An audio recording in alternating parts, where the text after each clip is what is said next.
혹시 엄마 나 때문에 화났어? 아니면 뭐 아빠는 왜 내가 울면 그냥 나가? 이런 말 아이한테 듣고 좀 가슴 철렁하신 적 있으신가요? 아, 네, 많으실 거예요. 아이 감정에 그냥 속수무책으로 휘말리는 그런 순간들이죠. 네, 맞아요. 그래서 오늘 저희가 바로 이 부분을 좀 깊게 파고들어 보려고 합니다. 그 부모 마음 해부학이라는 자료가 있더라고요. 네네. 이걸 보면서 왜 부모님들이 자녀 감정에 이렇게까지 깊이 개입하게 되는 건지, 그리고 또 이 자료에서 말하는 관찰자의 마음 있잖아요. 중요하죠. 네, 한 걸음 좀 물러서는 거. 이게 왜 중요한지 좀 심층적으로 이야기 나눠보려고요. 좋습니다. 이 부모 마음 해부학 자료를 보면요. 부모가 아이 감정에 막 휘둘리는 게, 그냥 사랑이 깊어서만은 아니다. 뭐 이런 지적을 해요. 아, 그래요? 네. 오히려 건강한 관계를 좀 방해할 수도 있다. 뭐 이런 이야기거든요. 그래서 오늘 우리가 좀 파헤쳐 볼 목표는 이 감정의 경계를 이해하는 거. 감정의 경계요. 네. 그리고 그 아들러가 말한 과제의 분리 개념 아시죠? 그것처럼 자녀의 감정은 궁극적으로는 아이 몫이다.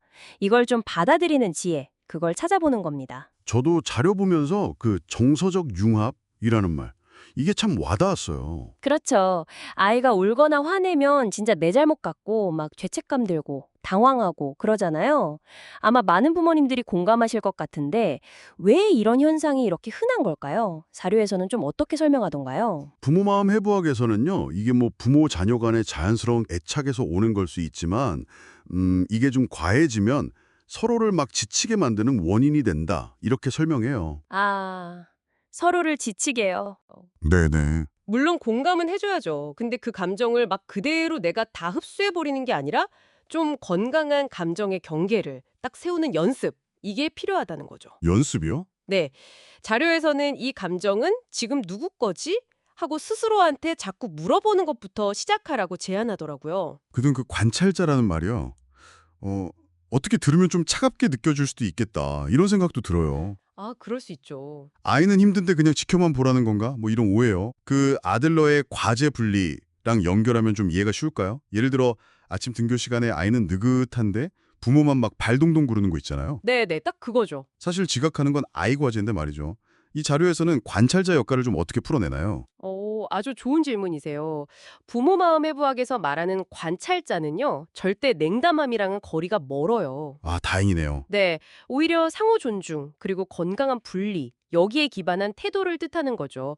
경계가 없는 관심은 자칫하면 과잉보호나 뭐 통제로 흐르기 쉽잖아요. 그렇죠. 이 자료의 좀 흥미로운 지점은 뭐냐면 자녀의 감정을 다루는 것 자체도 아이가 해내야 할 중요한 과제로 본다는 거예요. 아, 감정 다루는 게 과제다. 네, 부모가 이걸 막 대신 해결해 주려고 나서면 아이는 감정 조절 능력이나 그 경험을 통해서 배울 기회, 이걸 놓치게 된다고 지적해요. 그러니까 아이 감정을 막 덜어주려고 애쓰기보다는 그걸 충분히 느끼고 스스로 다룰 수 있게 옆에서 감정의 동반자처럼 지지해주고 좀 지켜봐주는 역할, 이게 더 중요하다고 강조하더라고요. 그렇군요. 단순히 그냥 방관하는 게 아니라 아이가 스스로 할 수 있다고 믿고 기다려주는 거네요. 맞습니다. 그럼 이런 감정의 경계를 지키는 게 역설적으로 들릴 수도 있지만 아이와의 신뢰를 더 깊게 만들 수도 있겠네요. 네네, 정확해요.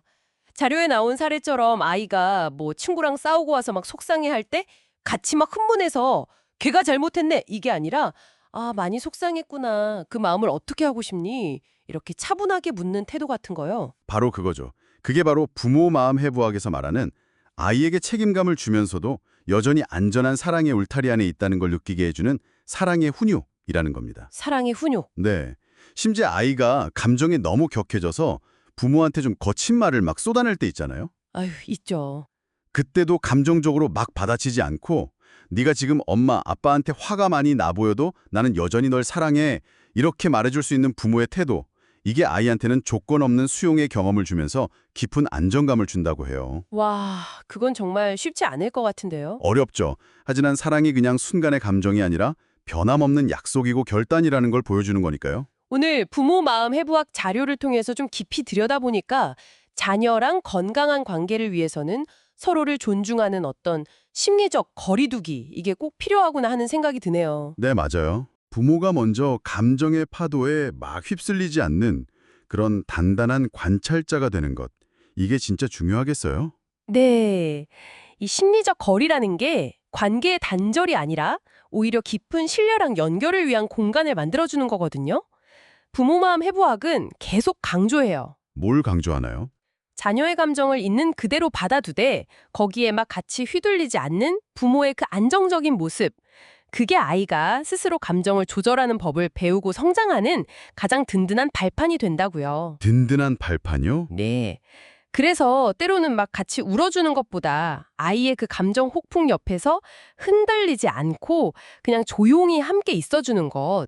그게 어쩌면 더 깊은 위로가 되고 동행이 될 수 있다는 거죠. 아, 그렇군요. 조용한 동행. 오늘 이야기 마무리하면서 여러분께 질문 하나 드리고 싶습니다. 네. 최근 한 일주일 사이에 자녀의 감정에 대해서 좀 필요 이상으로 큰 책임감을 느끼셨거나 아니면 같이 막 감정에 휘말렸던 순간 혹시 있으셨나요?